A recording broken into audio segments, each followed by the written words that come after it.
Hello, friends, and welcome to another edition of the Gospel of John's teaching. This week, we are going to look at chapter 18. But before we do that, let's review a little bit about what happened in the last chapter. In that chapter, it's all about prayer. In fact, it's Jesus' longest prayer recorded in the Gospels. And first of all, he's praying for himself, the disciples, and the future believers. He takes three of these parts. And first he prays for himself. But if you really look at it, he's not really praying for himself. It's not an intercessory prayer. It's a prayer for the benefit of his disciples so they can understand what's about to happen. Then he directly prays for them, his disciples. He reminds them of the Father and reminding the Father of his faithfulness and uniqueness, and also theirs, that they've been faithful throughout this entire time. He prays for his disciples that they would continue keeping, as the quotes would go, or staying in the path that he's directing them to. He prays for their unity. He prays for their protection from the world and for their sanctification, that they would be set apart for the service that they're going to be called to do after he ascends into heaven. But then he prays for all future believers, really for us. He again prays for unity, that they would be one even as he is one, that we would be one, all Christians throughout the world. That's what he'd love to see, a spotless bride. And he prays for their witness through their love. It's our love that shows that we're his disciples. The love for Jesus and the love for us, each other. Now, as we go into chapter 18, this is the last night and morning of Jesus' life, before his resurrection, of course. In this time, Jesus is first arrested in the Garden of Gethsemane. He speaks another I am statement, as we've seen several times before in this gospel, that shows his absolute authority over the situation. Then Peter misguidedly uses violence to try to protect Jesus, but Jesus corrects him. And finally, Jesus is willingly bound and taken. And where is he taken? Well, the next section talks about his interrogation with the Jewish high priests. And I say plural because there's a high priest, former high priest, and then the current high priest. We'll talk about that. During this time, Peter denies being a disciple or even knowing Jesus. And everything that the high priest does and says is against Jewish law and tradition in the trial for someone that's brought up on charges. Then Jesus is brought to Pilate, by Pilate to the Roman governor. Then Jesus is brought to Pilate, the Roman governor of Israel. Pilate questions Jesus about his kingship. And then the Jews condemn Jesus and demand the release of a rebel instead.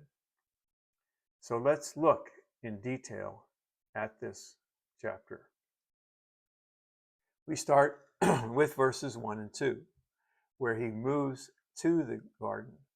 It starts like this. When Jesus had spoken these words, he ran out with his disciples over the brook Kidron, where there was a garden, which he and his disciples entered. And Judas, who betrayed him, also knew this place, for Jesus often met there with his disciples. Interesting that John mentions crossing over the brook. The brook Kidron drained the sacrificial altar in the temple. And this night, it would be flowing with blood because thousands of lambs had been sacrificed that day for the Passover preparation. And this is where their blood would run. It's a reminder of Jesus' blood that would soon be spilled. And I'm sure he knew the significance as he crossed that brook. Then he enters the garden along with his disciples. It's identified in the other Gospels as Gethsemane, but not mentioned by name here. It's the place where Jesus often spent nights and times of prayer. But John doesn't mention the travailing of prayer here as it does in the other Gospels. It's well described there. And remember, as we talked about earlier, this is the last Gospel written. And so by then, this scene would be familiar to all those reading. And it's because it's well described there. But it's also, in John's case, it's not relevant to this theme and the purpose of his gospel. Remember, his purpose is to show the deity of Christ. So then Jesus is betrayed by Judas. This is verses 3 through 6. Then Judas, having received a detachment of troops and officers from the chief priests and Pharisees, came there with lanterns, torches, and weapons. Jesus, therefore, knowing all things that would come upon him, went forward and said to them, "Whom are you seeking?" They answered him, "Jesus of Nazareth." Jesus said to them, "I am he." And Judas, who betrayed him, also stood with them. Now, when he had said to them, "I am he," they drew back and fell to the ground. Let's look at this piece by piece. First of all, we see there's a detachment of troops and officers. A detachment implies a very large group. They're obviously anticipating a fight. And it includes both Roman soldiers and temple guards, showing the unity between the temple and the Pharisees and the Romans. They came with lanterns and weapons. Why would they need lanterns? Because it's a full moon. We know it's a full moon because Passover is according to the lunar calendar, which is the calendar that the Hebrews always used. And so it was a full moon. That means having lanterns, it means they anticipated searching for a hidden Jesus. There were caves in the area, and maybe they thought he'd be hiding. He was definitely not hiding. And the weapons implied that they thought Jesus and his followers would resist. It goes on, and it talks about Jesus knowing all things that would come upon him. Well, he came deliberately to the garden, knowing Judas was going to lead his captors there. We see this from chapter 13, when he tells Judas to do it quickly. When Jesus said to him, "I am he," well, he didn't really say that.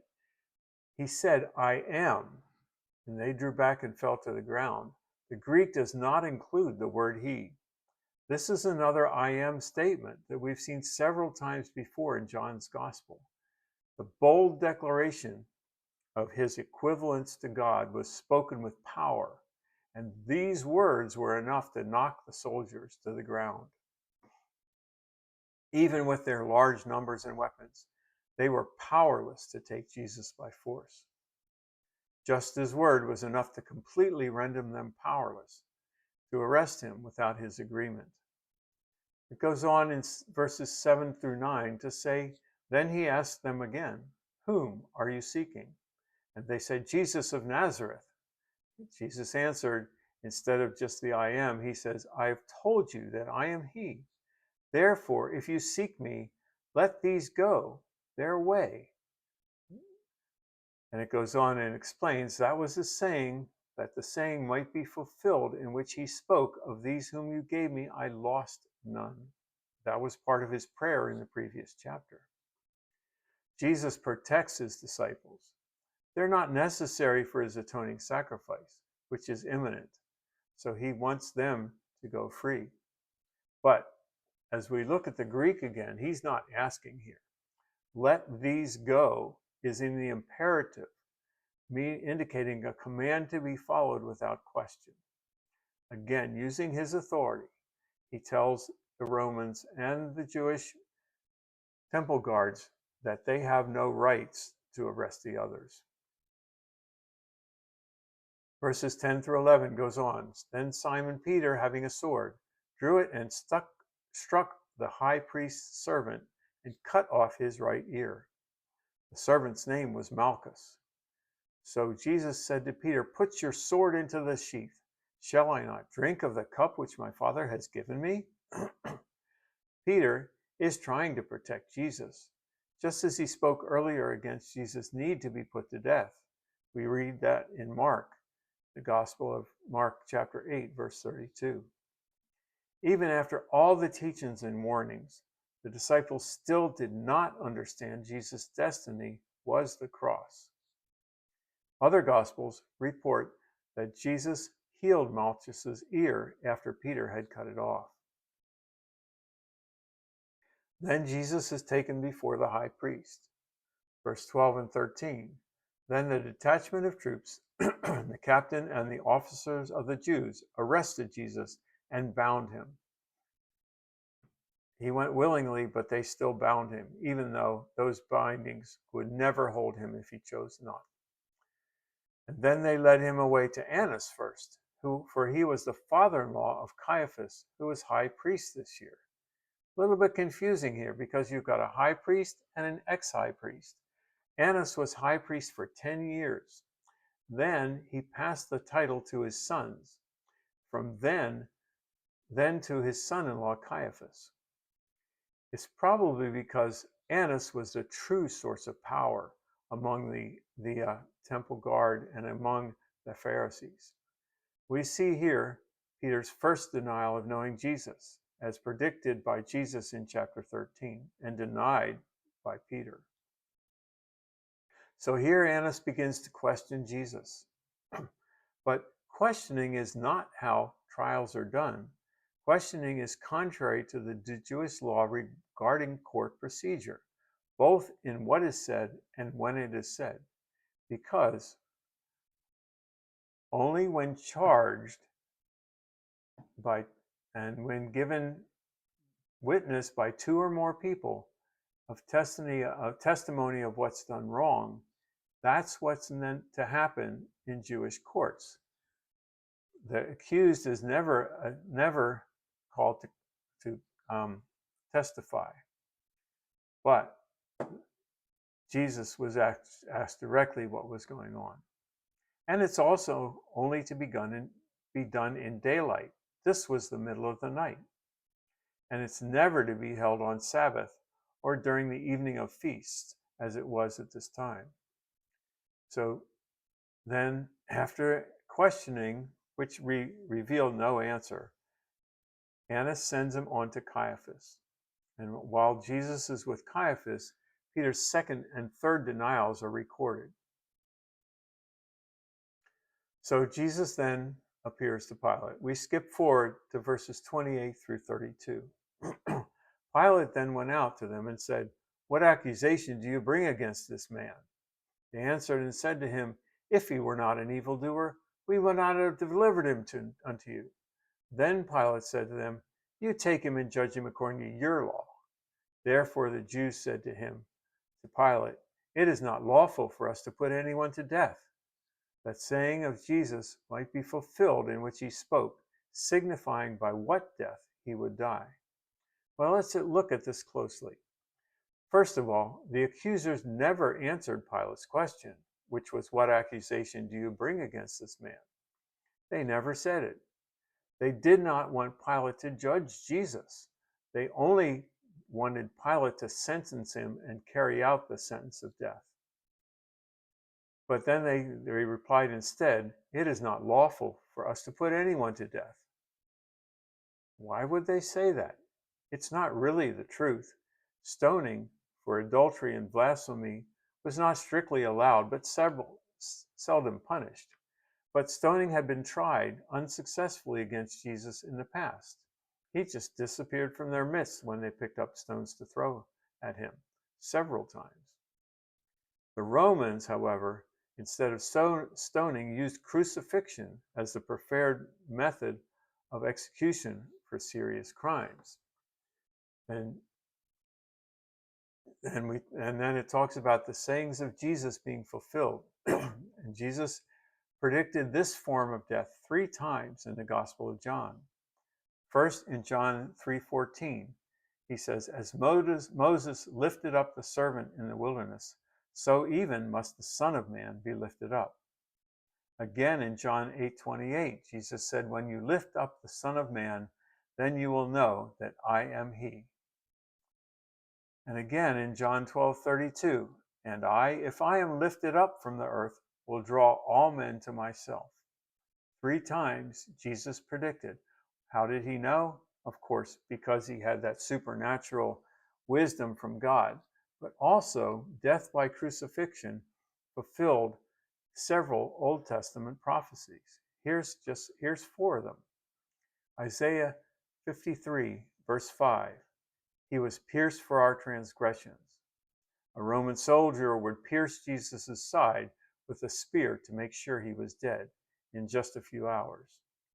Deuteronomy 21:23 says, anyone who is hung on a pole is under God's curse. That crucifixion is a wooden cross. It's a pole. Jesus bore the curse of Adam's sin, passed on to us all. Then it says also in Psalm 34, verse 20, he protects all his bones. Not one of them will be broken. No, stoning breaks bones. Stoning would not fulfill this prophecy. But as we read in another place, the standard procedure for making sure the prisoners were dead was for the Romans to break their bones, which would give them almost immediately an asphyxiation. But they didn't break Jesus' bones because he was already dead. Instead, they plunged a sword in his side. It says again a 4th time in Psalm 22, verse 16, dogs surrounded me, and a pack of villains encircles me. They pierce my hands and my feet. This refers to the nails that would be pounded through Jesus to nail him to the cross. So John leaves out a meeting with Herod, which was the Jews' current king, that takes place here, because Herod is a false king. He's not the true king of the Jews. That's Jesus.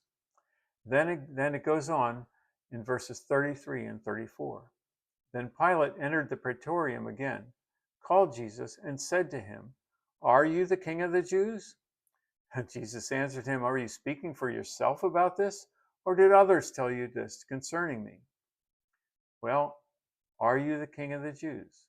Now, it's unclear whether Pilate is interested in a real answer, or he just wants to hear that declaration to support the Jews' claim that Jesus is a revolutionary.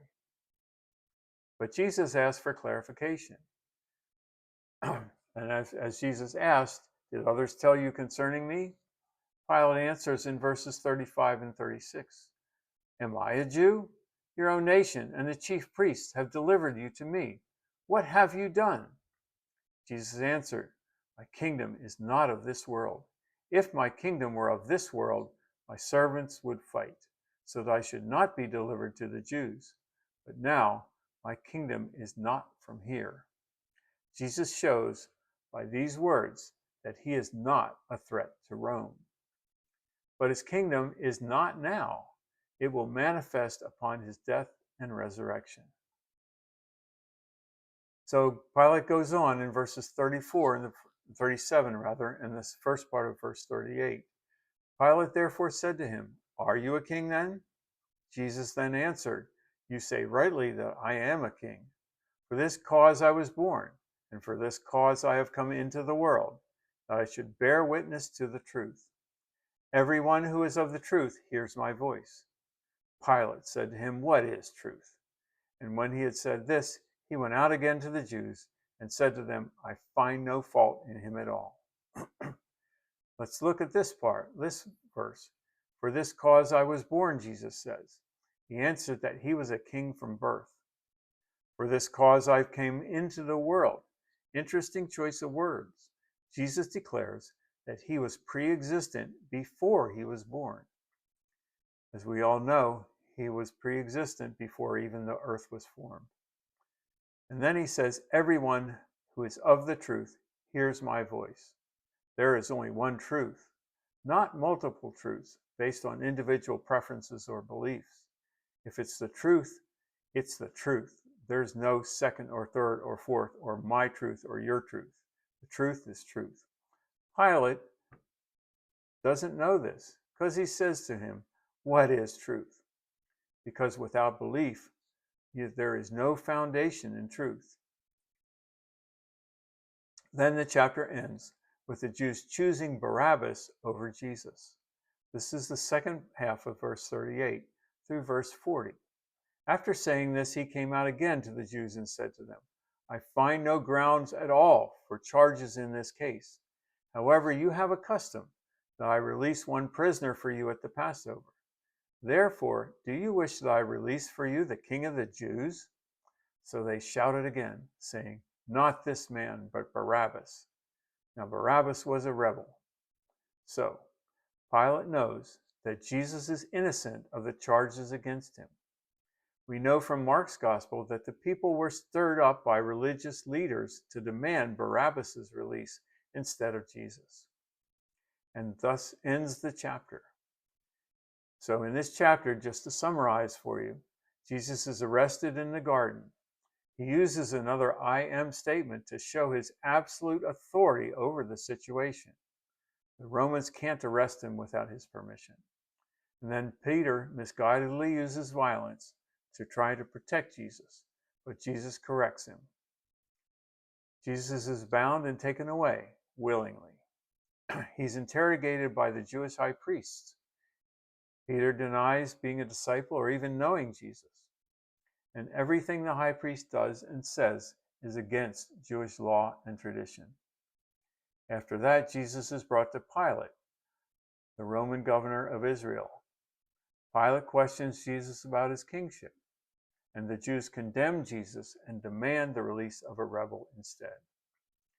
Well, it just gets worse in chapter 19, as Pilate continues to plead unsuccessfully for Jesus' life. The Jews continue to demand crucifixion, and so we see Pilate's cowardice and fear of the Jews revealed in this chapter. And their Jews declare their allegiance to Rome of all things. Jesus is crucified in this chapter. His clothes are divided up, but before he dies, he provides for his mother's care. Jesus dies and is buried. His last words are spoken, his side is pierced, and his body is laid into a fresh tomb. So until next time, brothers and sisters, God bless you all and keep you safe. Bye-bye.